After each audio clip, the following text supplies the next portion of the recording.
যদি বাংলাদেশ থেকে বলা হয় গুজবের ফ্যাক্টরি ভারতে কোনো একটা সাংবাদিক আছে, তাহলে এই ময়ূখ রঞ্জন ঘোষ। এর তো এগুলোকে তো নিউজ বলা হয় না। ও তার যে উপস্থাপনা এবং তার যে লাফালাফি, এটা দেখে ছাগলের 3 নম্বর বাচ্চাই মনে হয়। গাজওয়ে হিন্দ নিয়ে আমরা, এটা তো আজকে থেকে কথা না, ভারতের জন্মের আগে থেকেই তো কথা হচ্ছে। আর এটা তো আমার বাপ দাদার কোনো কথা না। এখন বর্তমান যে ভারতবর্ষ, এটা ভবিষ্যতে এরকম থাকবে কিনা, আমাদের যে এই বাংলাদেশের চিত্র, ভবিষ্যতে কি হবে ইমাম মাহদী আলাইহিস সালাতু ওয়াস সালাম আসার পরে, ঈসা আলাইহিস সালাতু ওয়াস সালাম আসার পরে, এটা তো ভাই আপনিও জানেন না, আমিও জানি না। তা আল্লাহর হাবিব সাল্লাল্লাহু আলাইহি ওয়াসাল্লাম যখন কোনো তথ্য তিনি প্রদান করেছেন হাদিসের মধ্যে, সেই তথ্যটা আমরা অনেক সময় মানুষের সামনে উপস্থাপন করি। এখন আপনি বিশ্বাস করা না করা এটা একান্ত আপনার ব্যাপার। এখানে তো আপনাকে জোর করে আমি বিশ্বাস করাতে পারবো না। রাসূল আকরাম সাল্লাল্লাহু আলাইহি ওয়াসাল্লাম গাজওয়ে হিন্দের ব্যাপারে কি বলেছেন, এটা অনেক আলোচক অনেকভাবে আলোচনা করেছেন। শুধু এটা যে বাংলাদেশের স্কলাররা আলোচনা করে বিষয়টা তো এরকম না, সারা পৃথিবীর ইসলামিক স্কলাররাই তো আলোচনা করেন। কিয়ামতের যে সমস্ত আলামতগুলো আছে, ঈসা আলাইহিস সালাতু ওয়াস সালাম ওই সিরিয়ার উমাইয়া মসজিদে নামবেন, ইমাম মাহদী আলাইহিস সালাতু ওয়াস সালামের আত্মপ্রকাশ ঘটবে, কাবার পাশে তার কাছে মানুষজন বাইয়াত হবেন, এগুলো তো হাদিসের মধ্যে আছে। এবং একটা একটা করে সব বিষয়গুলো কিন্তু প্রকাশিত হচ্ছে। যদিও ইমাম মাহদী এবং ঈসা আলাইহিস সালাতু ওয়াস সালাম এখন আসেন নাই, দাজ্জাল আসবে। তো এই যে আপনার ফিলিস্তিন এখন নির্যাতিত হচ্ছে, একসময় আবার বিজয়ী হবে। মসজিদুল আকসা, তারপরে হচ্ছে আপনার মুসলমানদের এই যে হারানো সম্পত্তিগুলো, এগুলো মুসলমানরা আবার ফেরত পাবে, এটা তো হাদিসের মধ্যে আছে।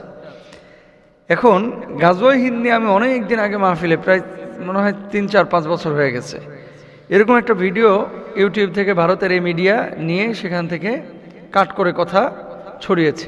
আমি যে বিষয়টি বলতে চাচ্ছি, আপনারা যদি ময়ূখ রঞ্জন ঘোষের কথা বিশ্বাস করেন, গাজওয়ে হিন্দ সত্য, এবং বাংলাদেশের প্রেক্ষাপটকে নিয়ে তারা যে সমস্ত নিউজগুলো করতেছে, ভারতীয় প্রায় 49টা মিডিয়া, আজকে আমাদের একটি গণমাধ্যমে নিউজ দেখলাম ঢাকা পোস্টে, প্রায় 49টা মিডিয়া যারা বাংলাদেশ নিয়ে মিথ্যাচার করতেছে, আলেমদেরকে নিয়ে মিথ্যাচার করতেছে, হুজুরদেরকে নিয়ে মিথ্যাচার করতেছে, এবং এই দেশটাকে জাতিগত দাঙ্গা বাঁধানোর জন্য একটা পায়তারা করতেছে। ময়ূখ রঞ্জন ঘোষ যদি বাংলাদেশে থাকতো, তাহলে হয়তো এতদিন অ্যারেস্ট হইত, এবং বাংলাদেশে থাকলে সে দাঁড়িয়ে থাকতে পারতো না, টিকে থাকতে পারতো না। কেন পারতো না? বাংলাদেশে বিভিন্ন ঘরনার সাংবাদিক আছে, পলিটিক্যালি মতদর্শের ভিন্নতা তাদের আছে, কিন্তু এর মতো মিথ্যুক চাপাবাজ, আমি বলি যে ওখানে সাংবাদিকতা না করে গুলিস্তানে এসে হকারি করে খা, মানে লাফায় লাফায় লাফায় লাফায় এমনভাবে কথাগুলো বলে, আসলে টোটালি মিথ্যা কথা। আপনারা প্রমাণ নেন। ঢাকা পোস্টে যে আজকে নিউজ করছে, এই নিউজের মধ্যে এই ময়ূখ রঞ্জন ঘোষ সহ বাংলাদেশের বিরুদ্ধে যে প্রোপাগান্ডা চালাচ্ছেন সেটি অত্যন্ত সুপরিকল্পিত, এবং জঙ্গি রাষ্ট্র হিসেবে বাংলাদেশকে আন্তর্জাতিক মঞ্চে এবং ভারতীয় মিডিয়াগুলোর সামনে, যেগুলো মূলধারার মিডিয়া, এবং এই যে 25 কোটি 30 কোটি মুসলমান ভারতে আছে, হিন্দু আছে, খ্রিস্টান আছে, এদের সামনে এই দেশটাকে একটা ভিলেন রাষ্ট্র, এদেশের হুজুরদেরকে ভিলেন হুজুর, এদেশের যারা হিন্দুরা, আপনি যান হিন্দুদের কাছে, বাংলাদেশের 95% হিন্দু বলবে যে ভালো আছি আমরা। আপনারা দেখেছেন 5ই আগস্টের পরে আমাদের মাদ্রাসার ছাত্ররা তারা মন্দিরগুলোকে পাহারা দিয়েছে, কেউ হামলা করে নাই, যাতে করে সুবিধাবাদীরা এখান থেকে কোনো সুবিধা নিতে না পারে। কিন্তু তারা কেন এই গুজবগুলো ছড়াচ্ছে?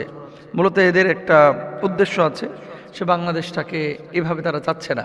এই ময়ূখ রঞ্জন ঘোষ একবার চিটাগাংকে বলে যে এটা ভারতের অংশ।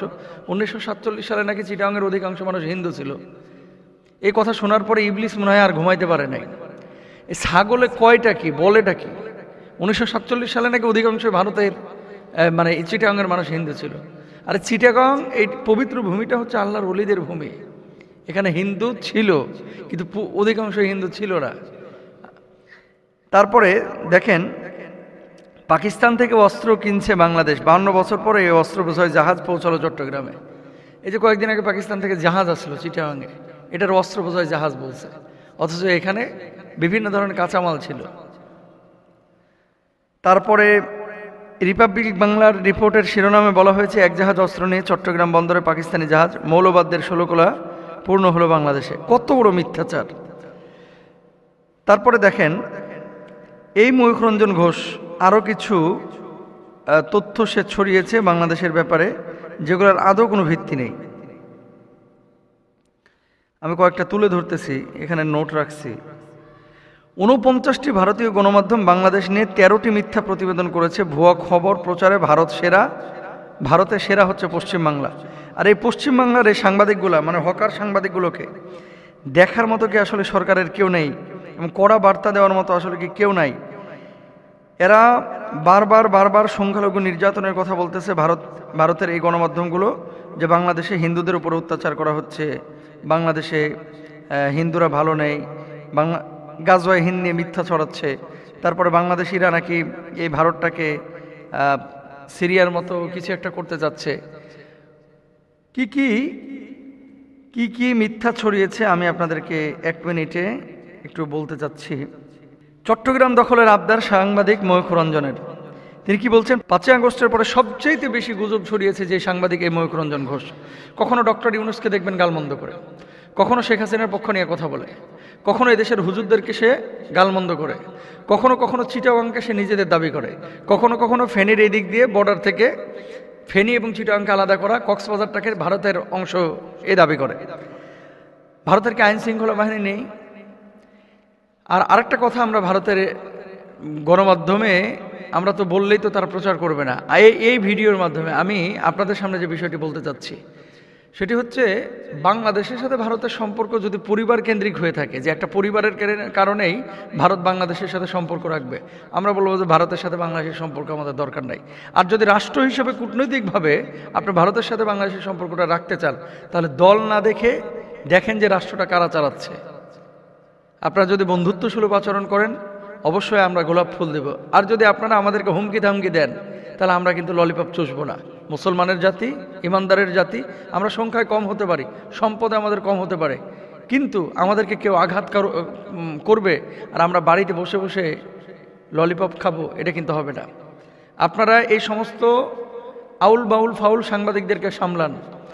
এরা বাংলাদেশে এসে, বাংলাদেশে আলহামদুলিল্লাহ অনেক ভালো ভালো সাংবাদিক আছে, এদের কাছে হয়তো বা মানে ওদের কোর্স করা লাগবে। আর যদি কোর্স না করতে চায়, গুলিস্তানে আসতে বলেন, অথবা আপনাদের কলকাতা নিউ মার্কেটের সামনে বহুত হকার বসে থাকে। এখানে কেউ বাদাম বিক্রি করে, হ্যাঁ, ওখানে তো আবার কাঁচা বাদাম বিক্রি করলে ভাইরালও হওয়া যায়। তো সাংবাদিকতা না করে কাঁচা বাদাম বিক্রি করুক, মাটির পাত্রে চাটা বিক্রি করুক। এই সমস্ত মানুষগুলো এত মিথ্যাচার করতেছে। আচ্ছা, ময়ূখ রঞ্জন ঘোষকে ব্যাপক উত্তেজনার কণ্ঠে বলতে শোনা যায়, চট্টগ্রাম স্ট্র্যাটেজিকে নিয়ে কৌশলগতভাবে বেশ গুরুত্বপূর্ণ। আসাম, মেঘালয়, ত্রিপুরায় যেহেতু পণ্য আমদানি রপ্তানিতে অনেক সময় লাগে, দূর দিয়ে ঘুরে যেতে হয়, সুতরাং চিটাগাংটা আমাদের কাছে চলে আসলে, কক্সবাজারটা আমাদের কাছে চলে আসলে, বাস জাহাজগুলো পানি দিয়ে ওখান দিয়ে যাবে, আসামে ত্রিপুরায় পণ্য আমদানি রপ্তানি অনেক সহজ হবে। সুতরাং চট্টগ্রামটা আমাদের, কক্সবাজারটা আমাদের। ভারতকে বলতেছে এটা নিয়ে নিতে। মামুর বাড়ির আবদার চাইলেই পাওয়া যায়, নিয়ে যাও, আসো। ওই কলকাতায় বসে বসে চাপাবাজি না করে ডিরেক্ট তুমি ঢাকায় আসো। খেলা যদি খেলতে হয় মুখোমুখি খেলো, ইনশাআল্লাহ আমরাও রেডি আছি। আল্লাহ হেদায়েত দান করুক।